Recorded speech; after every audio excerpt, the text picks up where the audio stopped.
Hello guys, so today I'm gonna be making a bookish video. I'm gonna be making a video about books that I don't think get as much attention as they should. Like those really good books that you love but nobody seems to know of, or like nobody seems to have heard of them. So I feel like it's my obligation as a reader to like show them off, because like why not? And also I'm really bored in my quarantine and I just want to talk about my nerdy stuff, you know? So why not? Okay, so the first book that I have here is MultiPerson by Leonardo Patrick Nani. So it's really interesting because I picked this book when I was like 14 years old and I loved it. I still really love it, but I've never heard a single person, like not one person, who has read it or heard of it. Like I don't know why. Like look at the cover. It's amazing. And if you read the content, it's even greater. So this one is about alternate universes, and it's about a girl and a guy. The guy is from Italy and the girl is from Australia, I think. And they communicate with their thoughts. Like, how cool is that? So the girl, she thinks she's losing her mind. I would think that too. But the guy, he's convinced that he's not crazy. And so he travels to Australia to meet with the girl. And they agree to meet each other at a certain hour and at a certain like point. How do you say it? No, it's not like a point, like a meeting point, you know? But they show up at the same meeting point at the same hour and they don't see each other. And it's so weird. But you find out that's because they are living in different realities. And it's so cool. If one wants to travel to the other alternate universe, the whole universe dimension thing would break. There's a scientific explanation to this, but I don't remember it.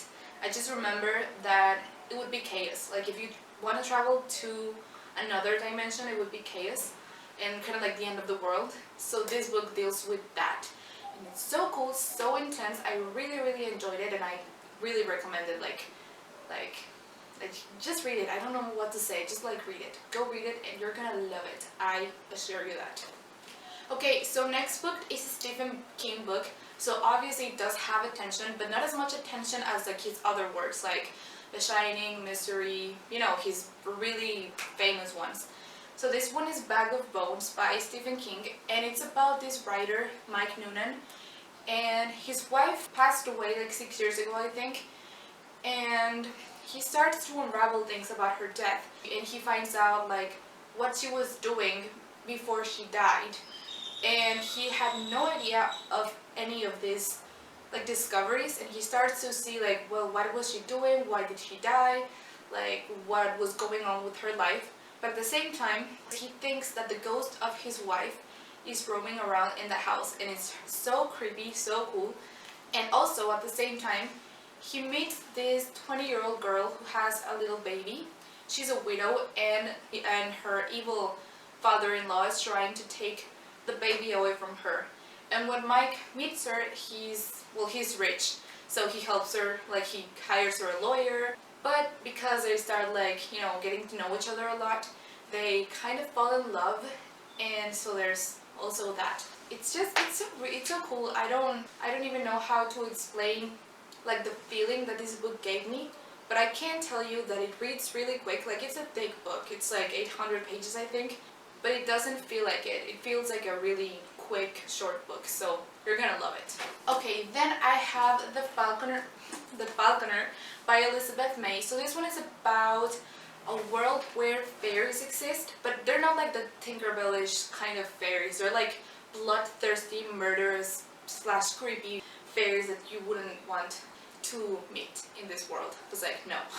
So the main character, I don't remember her name. Well, who cares? The main character, her mother was killed by an evil fairy, and nobody believes her because obviously it sounds like really crazy, but she knows it was a fairy. Everyone thinks that she killed her mother, but she's trying to prove that she did not kill her mother, so she starts training to kill these evil fairies, but specifically the killer of her mother. So it's really intense, and it's kind of like suspenseful, mysterious. There's also a hot guy in here. I don't remember his name either, but it's really cool. You're gonna love it too. And then last but not least, I have What the Night Knows by Dean Koontz. So I knew nothing about this book when I picked it up. I thought that it was not gonna be that good. I don't know why. Perhaps it's because of the cover. Like, I know don't judge a book by its cover, but like, look at this cover though, like, it doesn't invite you to open the book. But I opened the book because I was bored and I had nothing else to read.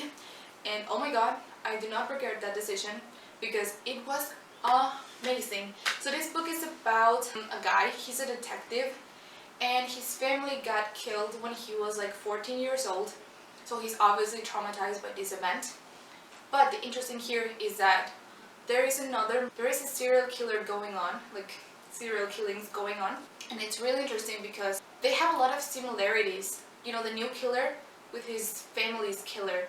But he's like, okay, so he's not the same killer because his family's killer died like 20 years ago. So it's not the same killer, but they have a lot of similarities. So much that he starts to believe that maybe the murderer somehow came back with another form. I'm not gonna say anything else. I am not going to spoil you anything. I'm just gonna say that it's amazing. You also get the killer's perspective, like his diary. And oh my god, it was so creepy. I think it's one of the creepiest things I've ever read because his narrative is just like, it gave me the chills. Like honestly, it was just like, oh my god, what the F? If you want like a scary Stephen King-ish kind of thing, definitely pick it up. And well, that's it for my book recommendations for today. I hope you liked it, and I hope I wasn't like that awkward around the camera because it's been a while since I recorded anything, and I feel kind of weird, you know, with the camera looking right at you, and you feel like, I don't know, you feel weird. But I hope you liked it, and if you want to suggest anything or like whatever, you can just leave me a comment and I'm gonna read it. So bye.